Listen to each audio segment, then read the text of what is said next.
Hey friends, welcome back to my channel. Today on Chantel Makes, we are making these DIY Dollar Tree gnome candy displays. Let's head on over to our local Dollar Tree. Pick up one of these signs that come in pink, red, or white and get creative with it.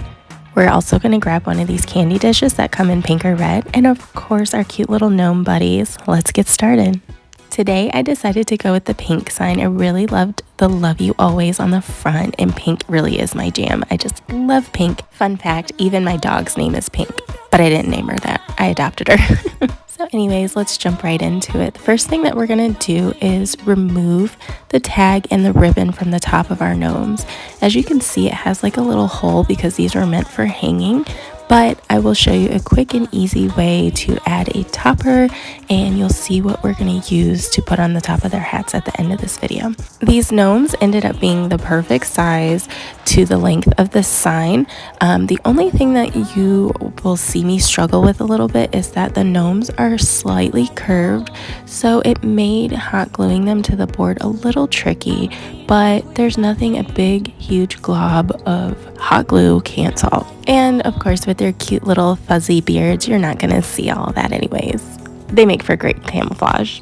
So after I decided the placement of my gnomes, which I put the shorter one in the middle and centered it, I'm going to attempt to hot glue his feet to the base. He's the only one that has feet, and they're curved.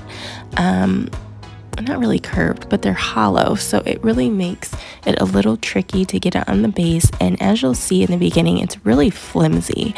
But once it starts to dry, I'm going to find some contact points and just add a little bit more hot glue to really secure it down, and it ends up being pretty sturdy in the end.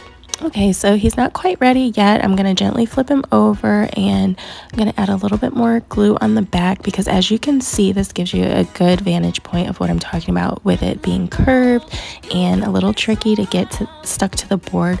So I'm just kind of checking him out and seeing where he needs that extra support. You know, right here on the corners is going to be really good. And yeah, as you can see, this is slightly problematic. Oh my goodness. Okay, so yeah, once we get him secure, here I go, balancing act. Once we get him secure there, then we're good to go. We just needed that reinforcement in the back. Did we get it? Did we get it? Did we get womp, womp, womp. No, I'm just kidding. I promise you he stays in the end.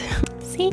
All good. Now he's nice and secure and dry, and I did see where this middle part here needed some reinforcement for sure because he was hanging on, but for dear life. All right, now we're moving on to add his little gnome friends, which this one's a little bit easier to glue to the board because we can just find the contact points and glue him to his friend there in the middle and also to the base of the board. I'm not really worried about his beard covering up the always because the love you is still front and center, and I actually like that more. So let's get ready to hot glue him. Again, these are not flat surfaces on the back of these gnomes, so they are still a little tricky because you don't have a lot of surface space to really work with because they were meant to hang. But hey, that's all a part of crafting. We get creative with it, we make it work, we find obstacles and hurdles, but hey, it all works out in the end. So I'm gonna find a few places to add my hot glue. And once we get him stuck here, we're going to flip him over and make sure we add some extra reinforcements on the back, just like we did our friend in the middle. Now remember, these guys are slightly curved, so there's a gap in the middle where I could not add hot glue, and that's why I'm just checking the corners here to reinforce him to the front of the board. Time to gently flip him over, and you'll see me kind of checking where he touches the gnome in the middle, and right there where he meets the board, I'm gonna add some more glue. And don't worry about this part getting a little messy in the back. You're not gonna see it.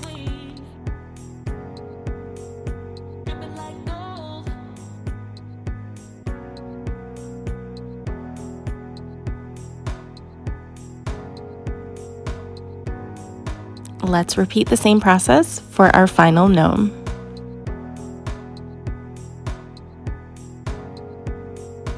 We're going to gently flip him over one last time. This part always makes me nervous. So we're almost done here, but I did have these pink string lights that I wanted to see how I could incorporate in this piece. I really love these lights when you can find them, and if you do find them, grab them because they go fast. The only thing you'll need for them are 2 AA batteries. All right, so let's see how we're gonna add these lights to our gnome. I only got 1 strip, so I really thought it was gonna be enough, and I'm gonna play around with it and see how I can make this work with only 1 pack of lights, because clearly it's not long enough to wrap around their hats like I wanted to. So let's try again and see what we can do. Since that's not gonna work, maybe we can just, like, I don't know, put it right at the base, like the rim of their hat. And that's not gonna work either. So let's just do what I should have done all along and just add it to the base so we can highlight the sign. Duh, Chantel, that would be like probably the easiest idea, but hey, trial and error, right? Because if you've watched my previous videos, you know I'm the crafter that just wings it and learns as I go, right? Because that's the fun part of crafting. Well, for me at least. Okay, so I didn't forget about the holes on their head. You remember how I told you I was going to fix that? Grab some cotton balls. Oh, such an easy fix, right? So I grabbed some cotton balls off my vanity, and we are going to add it as a topper to their hat. I mean, so cute, so easy, and you more than likely already have these around the house.